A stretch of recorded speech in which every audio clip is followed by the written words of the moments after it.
नमस्कार दर्शकों, आप सभी का एक बार फिर से सिटी मैप पर स्वागत है। मैं प्रीति चंद्रा एक बार फिर से हाजिर हूँ सहारनपुर से जुड़ी बड़ी खबरों के साथ। तो चलिए शुरुआत करते हैं आज की पहली बड़ी खबर की। देवबंद में गृह मंत्री अमित शाह ने मांगे वोट। देवबंद में गृह मंत्री अमित शाह ने करीब 21 मिनट घर घर जाकर लोगों से वोट मांगे। इस दौरान भीड़ उत्साहित दिखाई दी। इस दौरान लोगों ने पुष्प वर्षा की। गृह मंत्री अमित शाह ने हाथ उठाकर और हाथ हिलाकर सभी जनता का अभिवादन भी किया। सहारनपुर पहुंचे गृह मंत्री शारदा नगर में डोर टू डोर किया जनसंपर्क। विधानसभा चुनाव 2022 को लेकर प्रचार प्रसार लगातार बढ़ता जा रहा है। इसी क्रम में आज केंद्रीय गृह मंत्री अमित शाह ने पहले देवबंद का दौरा किया और लोगों से जनसंपर्क किया, जिसके बाद कोटा में डोर टू डोर जनसंपर्क किया गया और उसके ठीक बाद सहारनपुर के शारदा नगर की गलियों में केंद्रीय गृह मंत्री ने डोर टू डोर कैंपिंग की और इस दौरान हाथ जोड़कर केंद्रीय गृह मंत्री ने अभिवादन भी किया। सहारनपुर में सांसद केराना प्रदीप चौधरी के निवास पर स्वागत कार्यक्रम। अमित शाह गृह मंत्री का जोरों शोरों से स्वागत किया गया। इस अवसर पर केराना सांसद प्रदीप चौधरी, राजीव गुंबर, महापौर संजीव वालिया और सांसद पुत्र अंशुमन चौधरी व चौधरी अनिल, आरएसएस किसान सेवक संघ इत्यादि सभी लोग मौजूद रहे।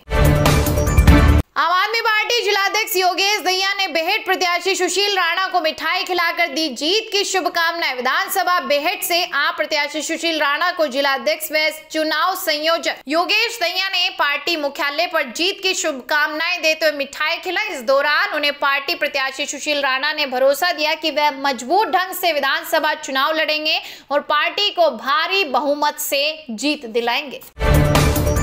डॉक्टर अशोक मलिक ने कहा, निजी स्कूल संचालकों को न्याय न मिला तो करूंगा आत्मदाह। उत्तर प्रदेश मान्यता प्राप्त विद्यालय शिक्षक संघ से जुड़े निजी स्कूल संचालकों ने भारत सरकार की महत्वपूर्ण योजना छात्रवृत्ति डाटा फॉरवर्ड को लेकर अल्पसंख्यक कल्याण अधिकारी कार्यालय पर हंगामा काटा और इसी मामले को लेकर मुख्य विकास अधिकारी को ज्ञापन भी प्रेषित किया गया। इस दौरान उन्होंने कहा कि यदि निजी स्कूल संचालक को प्रताड़ित किया गया, जिससे किसी भी सूरत में बर्दाश्त नहीं किया जाएगा। संघ के प्रदेश अध्यक्ष डॉक्टर अशोक मलिक ने चेतावनी देते हुए कहा कि यदि न्याय न मिला तो वह आत्मदाह करने को मजबूर होंगे। कोहरे की चपेट में रहा जिला ठिठुरेलो। शनिवार को जिला कोहरे की चपेट में रहा। सुबह के समय छाए घने कोहरे के कारण हाईवे पर वाहनों की रफ्तार पर ब्रेक लग गया। 1 बजने के बाद ही धूप निकली और लोगों को सर्दी से राहत नहीं मिली। आपको बता दें कि शनिवार को जिले का न्यूनतम तापमान 4 डिग्री और अधिकतम तापमान 13 डिग्री सेल्सियस रिकॉर्ड किया गया। मौसम विभाग ने अगले 4 दिन से 5 दिन सर्दी बढ़ने की संभावना जताई है। समाजवादी पार्टी की प्रेस कॉन्फ्रेंस में स्टार प्रचारक तेजिंदर सिंह ने कहा कि किसान की कोई जाति धर्म नहीं है। देश की भारतीय जनता पार्टी की सरकार परसेप्शन बनाकर लोगों को बांटने का काम कर रही है। वे किसान बनकर आम लोगों के बीच में पहुंचे। इस दौरान उन्होंने पत्रकारों से वार्ता करते हुए क्या कहा, सुनिए। किसान की कोई जाति और धर्म नहीं है। किसान की कोई जाति धर्म नहीं है। किसान का धर्म जो है वो किसानी है। और ये देश की जो भारतीय जनता पार्टी की सरकार ये एक परसेप्शन बना के लोगों को बांटना चाहती है। हम आज एज ए किसान आपके बीच में सहारनपुर पहुंचे हैं, लेकिन उत्तर प्रदेश के राष्ट्रीय अध्यक्ष हमारे समाजवादी पार्टी ने सभी वर्गों को भी सम्मान देने का काम किया। ये एक भले पिछड़ा वर्ग के लोग हों, अनुसूचित जाति के लोग हों या ब्राह्मण, सभी वर्गों को सम्मान देने का काम किया। उसी में सिख समाज भी उन्हीं सभी का एक हिस्सा है, जिसके अंदर सम्मान देने का काम राष्ट्रीय अध्यक्ष जी ने किया है। तो हम एक किसान होने के नाते आपके बीच में आज लोगों से, क्योंकि किसान और व्यापारी एक दूसरे का पूरक है। बिना किसान के व्यापार नहीं चल सकता और बिना किसान के मजदूर नहीं है। अगर किसान ही बचेगी तो मजदूरी बचेगी, मजदूरी और किसान बचेगा तो व्यापार बचेगा। तो सब चीजें एक दूसरे की पूरक हैं। इसलिए किसानी बड़ा मुद्दा है। ये देश किसानी का देश है, कृषि प्रधान देश है।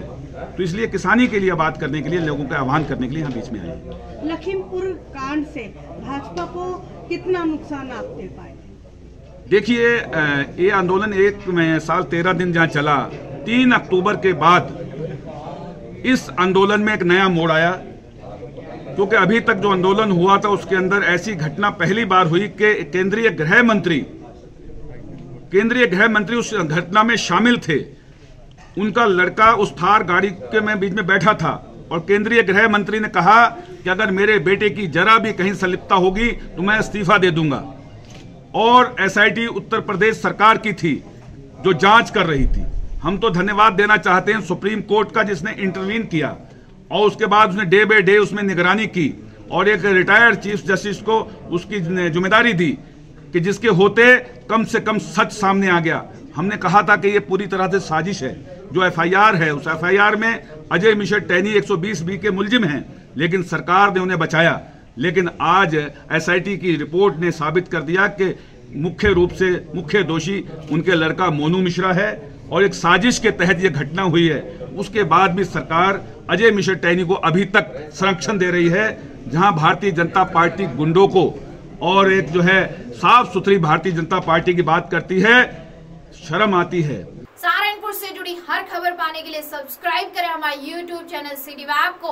और सिटी वेब आप सभी दर्शकों से एक बार फिर से अपील कर रहा है, कोरोना से बचें, अपने परिवार को बचाएं, सार्वजनिक स्थानों पर 2 गज की दूरी के साथ साथ मास्क का प्रयोग अवश्य करें।